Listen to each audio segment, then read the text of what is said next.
Train late guys, 1.5 ঘন্টা 2 ঘন্টা হয়ে যায়, এখনো বলছে আধা ঘন্টা 40 মিনিট। 9 বছর পর পুরী এলাম। নোনা খেয়ে গেলেই জল গেল। মা একা একা চলে যাচ্ছে। হ্যালো এভরিওয়ান, আজ প্রায় 5 মাস পর তোমাদের সাথে একটা বড় ব্লগ আমি শেয়ার করতে চলেছি। হ্যাঁ, প্রায় 2 বছর পরে আমরা আজ ঘুরতে যাচ্ছি সপরিবারে। যাচ্ছি কোথায়? যাচ্ছি আমরা পুরী। তো প্রথমেই বলি, এইবারের ট্রিপে আমাদের সাথে আমার মা, আমার বাবা, আমার দিদি আর তার সঙ্গে আছে আমার জামাইবাবুও। আমাদের হাওড়া থেকে বন্দে ভারত ট্রেন ছিল পুরী যাওয়ার উদ্দেশ্যে। আমরা দেখতেই পাচ্ছ তোমরা হাওড়ায় পৌঁছে গেছি। ফাইনালি আমরা কিন্তু ট্রেনে উঠে পড়েছি আর আমাদের যাত্রা শুরু। এখানে আমি আমার ফুল ফ্যামিলি সবাই বসে আছে। আর ঠিক 6:10 নাগাদ আমাদের ট্রেনটা কিন্তু হাওড়া থেকে রওনা হয়ে গেল পুরীর উদ্দেশ্যে। জয় জগন্নাথ বলে আমরা আমাদের যাত্রা শুরু করলাম। যাত্রা শুরু হওয়ার পরেই কিন্তু চলে আসলো চা আর তার সাথে বিস্কিট। হ্যাঁ, বন্দে ভারতের আমার হচ্ছে প্রথম অভিজ্ঞতা। আমি বন্দে ভারতে এই ফার্স্ট টাইম চড়ছি। তো যাই হোক, সকালবেলার ব্রেকফাস্টটা একদম চা আর বিস্কিট দিয়ে স্টার্ট হলো।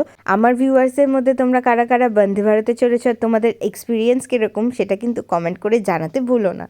যেন মনে হচ্ছে রোজকার একঘেয়েমি জীবন থেকে একটু ছুটি পেয়ে একদম কোথাও একটা শান্তির উদ্দেশ্যে রওনা দিয়েছি। বন্দে ভারতে আমাদের ব্রেকফাস্ট দিয়েছিল। সেই ব্রেকফাস্টে ছিল কিন্তু ব্রেড, কেক, তার সাথে omelette, French fries, steam piece আর তার সাথে সস, কেচাপ, এগুলো ব্ল্যাক পেপার, সল্ট, এগুলো তো ছিল।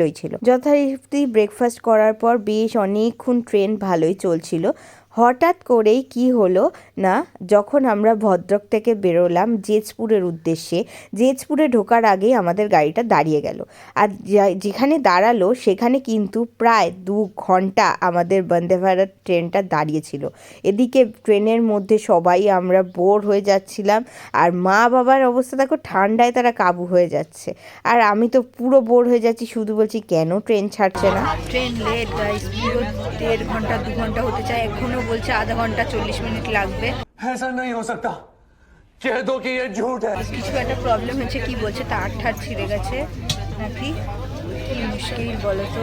সেই মানে পুরো 2 ঘন্টা হতে চায় যে আমরা এখানে এই সেম প্লেসেই দাঁড়িয়ে আছি।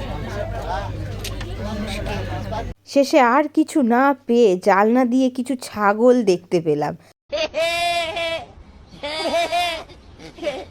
দেখি কোথার থেকে এক পাল ছাগল চলে এসেছে মাঠে ঘাস খেতে, সেই দেখছি বসে বসে জানলার কাছে। তারপর যখন আমাদের ট্রেন ছাড়লো, ঠিক ভুবনেশ্বর থেকে এগোতেই আমাদের জন্য চলে আসলো একটা মিনি লাঞ্চ। যেহেতু ট্রেনটা লেট করেছিল যার জন্যই আমাদের লাঞ্চটা প্রোভাইড করা হয়েছিল, নয়তো কিন্তু লাঞ্চ দেওয়ার কোনো কথাই ছিল না। লাঞ্চে ছিল খিচুড়ি আর আচার। মোটামুটি সেই খিচুড়ি আচার সবই খেতে ভালোই ছিল। খাওয়া দাওয়া পরিষেবা কোনো কিছু নিয়েই কোনো কথা হবে না। বন্দে ভারতের প্রত্যেকটাই ভীষণ ভালো এক্সপিরিয়েন্স। শুধু লেট হয়েছে বলে এই একটা যা, তাছাড়া কিন্তু কোনো রকমই কোনো কমপ্লেন নেই বন্দে ভারত নিয়ে। তো এবার আমরা নামবো, আমাদের জার্নি কমপ্লিট। এখানেই পুরী এসে গেছি আমরা। দয়া করে ট্রেনটি সম্পূর্ণ থামার পরে সাবধানে নামুন। সম্পূর্ণ রহিবার পরে সাবধানে সহকারে 12:30টায় ট্রেন থেকে নামার কথা ছিল, আর নামছি এখন দুপুর 3:30টার সময়। ফাইনালি গাইস পৌঁছে গেছি।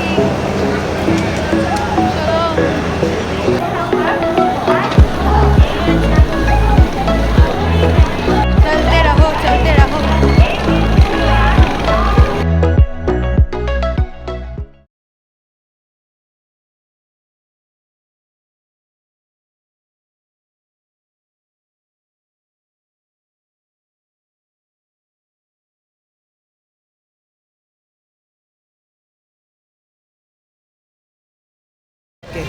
তো ফাইনালি সমুদ্রের পাড়ে চলে এসেছি, কিন্তু এখনো আমাদের লাগেজ এখানেই রয়েছে। কি বলছেন কি?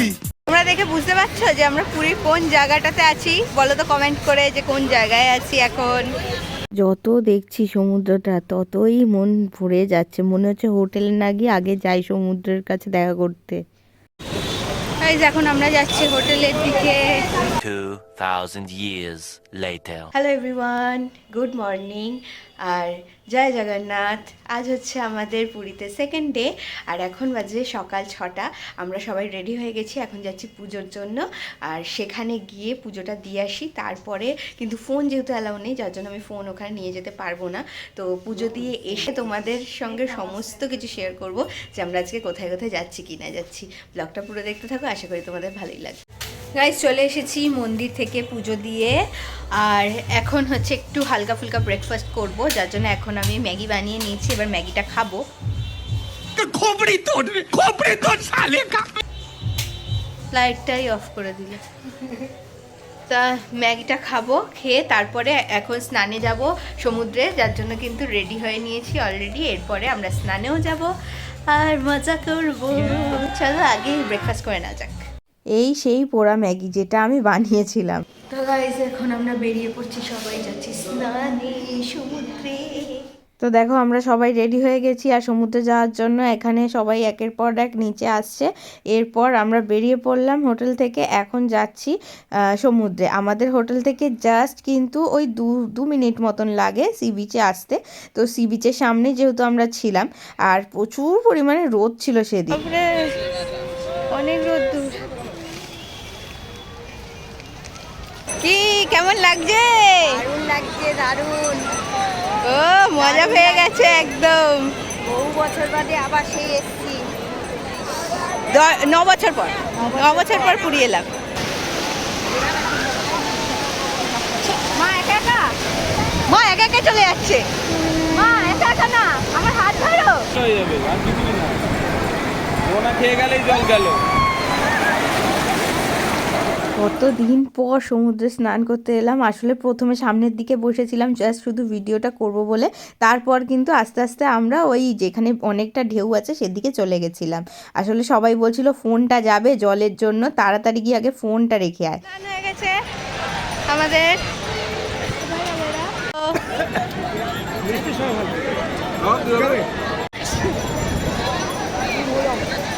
দেখো কত শঙ্খ উঠেছে, দেখবে এগুলো বাজে। তাহলে হোটেলে ফিরছি আমরা এখন, ভুক লেগে গেছে, এবার খেতে যেতে হবে, লাঞ্চে যেতে হবে।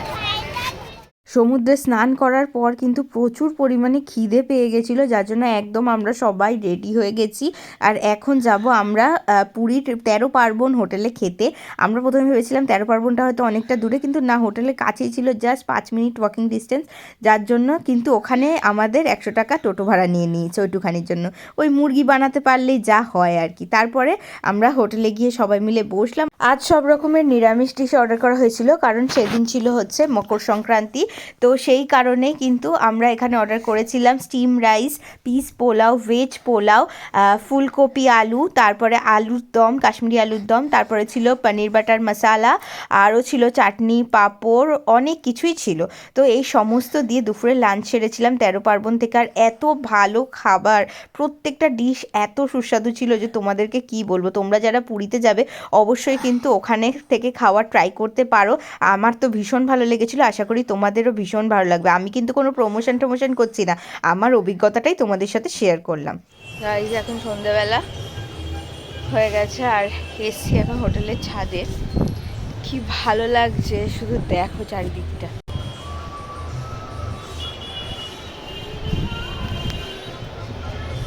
তারপর সন্ধেবেলা আমরা আবার সবাই মিলে বেরিয়ে পড়লাম বিচে যাওয়ার জন্য। আর আগের দিন যেহেতু সন্ধ্যের সমুদ্র আমরা দেখতে পাইনি, সবাই ঘুমাচ্ছিলাম রীতিমতো, তো যার জন্য আজকে আমরা চলে এসেছি সমুদ্রের পাড়ে। এখন আমরা এখানে বসে একটু চা খাওয়া দাওয়া করেছি, এবং তার সঙ্গে হচ্ছে সমুদ্রের পুরো যেই রাত্রের ভিউটা সেটা কিন্তু উপভোগ করছিলাম। আর পুরীতে কিন্তু এই ঠান্ডা, কলকাতায় ঠিকই কিন্তু পুরীতে অতটা ঠান্ডা নেই, ওই সমুদ্রের পাড়ে যতটুকু হাওয়া দিচ্ছে। কিন্তু হোটেলে কিন্তু আমাদের ফ্যান চালিয়ে থাকতে হচ্ছিল, মানে রীতিমতো গরম ছিল। এবার তারপরে এখানে আমরা সবাই মিলে প্রথমে কিছুক্ষণ সমুদ্রের ভিউটা দেখে নিয়ে এবার চলে আসলাম শপিংয়ে। শুরু করলাম গামছা দিয়ে। পুরীর গামছা তো জানো খুব ফেমাস, তো সেই জন্যই গামছা থেকে শুরু হলো। তারপরে আমরা গেলাম শাঁখাপলার দোকানে, সেখান থেকে দিদি আর মা একটু শাঁখাপলা দেখছিল। ওখানে শাখার ডিজাইনগুলোও কিন্তু খুবই সুন্দর। আর সমুদ্রের পাড় যেহেতু, শাখা, শঙ্খ এই সমস্ত ডিজাইন তো একদম ইউনিক থাকে আর খুব সুন্দর সুন্দর থাকে। তারপরে সমস্ত কিছু কেনাকাটি সেরে আমরা চললাম হোটেলের পথে। যাচ্ছি এখন রুমে, আমরা হয়ে গেছে শপিং কমপ্লিট। খাবার নিয়ে বাড়ি চলো বাড়ি ওরে, আচ্ছা আমরা চলে যাবো তোমরা কি ওইখান থেকে খাবার এইভাবে পুরীতে আমাদের প্রথম দিন থেকে সেকেন্ড দিন অবধি কেটেছিল। তো আমরা খুব এনজয় করেছিলাম। আর তোমরা থার্ড দিনের ব্লগটা দেখতে হলে অবশ্যই কিন্তু আমার চ্যানেলটা সাবস্ক্রাইব করে নিও আর নোটিফিকেশান বেলটা অন করে রেখো। আর আজকের ব্লগটা তোমাদের যদি ভালো লেগে থাকে তাহলে একটা লাইক করে আর কমেন্ট করে যেতে ভুলো না। চলো টাটা বাই, দেখা হচ্ছে নেক্সট ব্লগে।